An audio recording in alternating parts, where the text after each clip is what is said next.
महाराज जी राधे राधे जी। श्रीमन नारायण। जय श्रीमन नारायण। महाराज जी हम आजमगढ़ के रहने वाले हैं। हमारा नाम संत प्रकाश भट्ट उर्फ गुड्डू है। इतना बड़ा नाम? जी सर। संत पुराण गुड्डू। संत प्रकाश भट्ट उर्फ गुड्डू। संत पुराण भट्ट उर्फ गुट्टू जी। अच्छा नाम है। तो आपकी पत्नी इतना बड़ा नाम याद रख लेती हैं?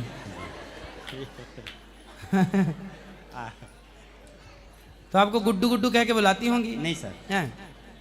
और क्या कुछ नाम लेती हैं? क्या? राज राज राज। राज। हाँ। और आप क्या बोलते हो? रानी। रानी। राजा की रानी। राजा को रानी से प्यार हो गया, ये गाना सुन के नाम लग लिया आप लोगों ने। अच्छा है, खुश रहिए। बताइए क्या सवाल है? सर जी मेरा एक प्रश्न, मैं आपसे एक भीख मांगने आया हूँ। भीख काय को बताइए। नहीं, हम तो आपके रिक्वेस्ट है दास हैं, आपसे। बताओ। ये हमारा छोटा लड़का है। हाँ। इसको आप गुरुकुल में ले लीजिए। अच्छा ठीक एक है। साल से इंतजार कर रहे थे। 8वीं में कौन सी क्लास है? 8वीं पेपर दिया सर। ठीक है, कार्यालय में बात कर लेना। बात किया था कोई तो दिक्कत नहीं, अभी आप बोल लेना, मैं बोल दूंगा। ठीक है सर खुश जी। रहिए।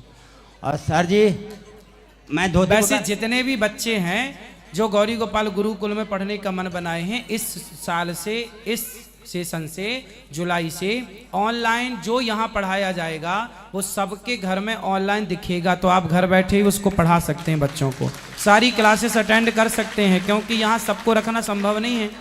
लाखों बच्चे चाहेंगे तो लाखों बच्चों की व्यवस्था तो हो नहीं पाएगी। तो आप सब लोग ऑनलाइन जो भी प्रॉपर यहाँ पढ़ाई होगी, वेद की, व्याकरण की, जो भी सब कुछ ऑनलाइन रहेगा। तो आप YouTube के माध्यम से ऑनलाइन जो भी व्यवस्था होगी वो घर पर कनेक्ट करके बच्चों को वो क्लास पूरी अटेंड करा सकते हैं।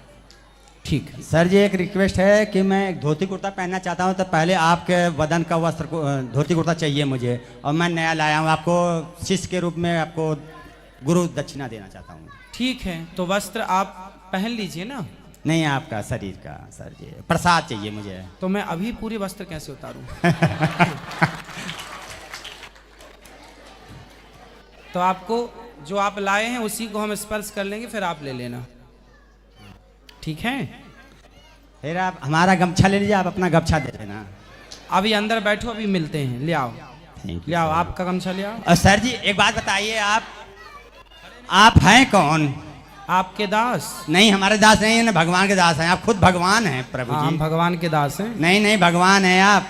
आप इस कल की अवतार में, कल की अवतार लेने आप ही आएंगे, और आप भक्तों का चयन कर रहे हैं प्रभु जी।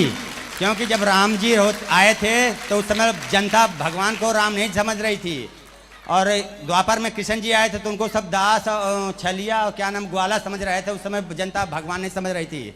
इसी तरह से आप लोग, आपको सब गुरु समझ रहे हैं, और आप हैं भगवान। यही आप चयन करके आप कल की अवतार लेके आएंगे, सारे भक्तों को लेकर आएंगे प्रभु जी। आप भगवान है, यस न बोलिए, आप हैं कि नहीं है?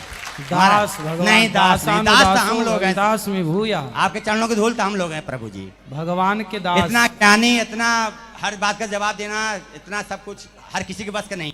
विट्ठल नाथ जी जो तिलक लगाते हैं ना अपने माथे पर, जी सर। तो विट्ठल नाथ जी जो काला तिलक लगाते हैं, वो काला तिलक क्या है? तो विट्ठल नाथ जी एक दिन रो रहे थे, तो उनके पुजारी भक्त ने पूछा कि आप क्यों रो रहे हैं? तो विट्ठल नाथ जी बोले कि मेरे इतने सारे भक्त आते हैं और वो बेचारे घंटों तक मेरे दर्शन के लिए लाइन में लगे रहते हैं, और कई बार तो पट बंद होने के कारण रात्रि भर बैठे रहते हैं। तो मैं रो रहा हूँ कि वो मेरे इंतजार में मेरे भक्त कितना परेशान होते हैं। तो एक काम करो कि मैं उनके ऋण से कैसे मुक्त हूँ? तो उन्होंने कहा पुजारी जी ने कि आप बताइए कैसे मुक्त होंगे? बोले मैं भक्तों के ऋण से मुक्त नहीं होना चाहता, लेकिन मैं भक्तों की प्रसादी चाहता हूँ। क्या प्रसादी चाहते हैं? बोले जहाँ भक्त हमारे दर्शन के लिए खड़े होते हैं तो वहाँ की धूली उठाइए, चरण रज भक्तों की उठाइए और वो मेरे माथे पर लगाइए। तो विट्ठल नाथ जी के माथे पर जो तिलक काला लगता है वो भक्तों की चरण धूली झाड़ू लगा के और वो चरण रज साफ छन्नी से छान के रज को निकाल के और वो भगवान के माथे पर लगाया जाता है। तो भगवान देखिए भक्तों से इतना प्यार करते हैं, तो ये दास भी आप सबके चरण धूली ही है।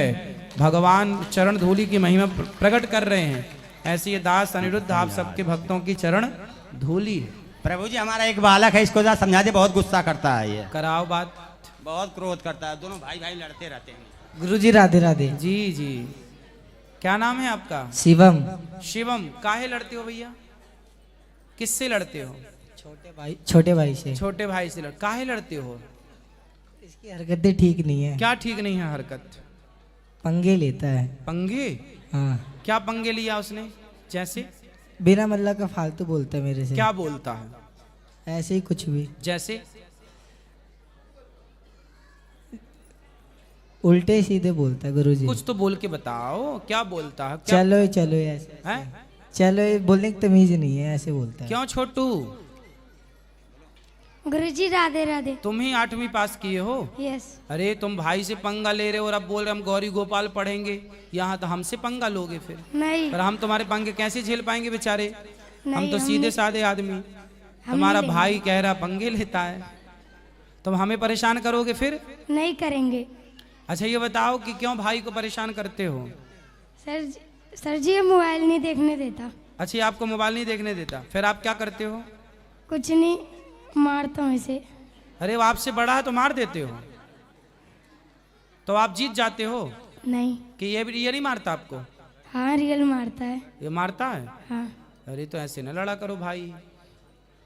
ठीक है, अब ना आप बड़े भाई को मारना नहीं चाहिए, पता ना? ठीक है। बड़े भाई का आदर करना चाहिए, मारना नहीं चाहिए। ठीक है गुरुजी। और आप भी छोटे को मारा मत करो बेटा। ठीक है चलो।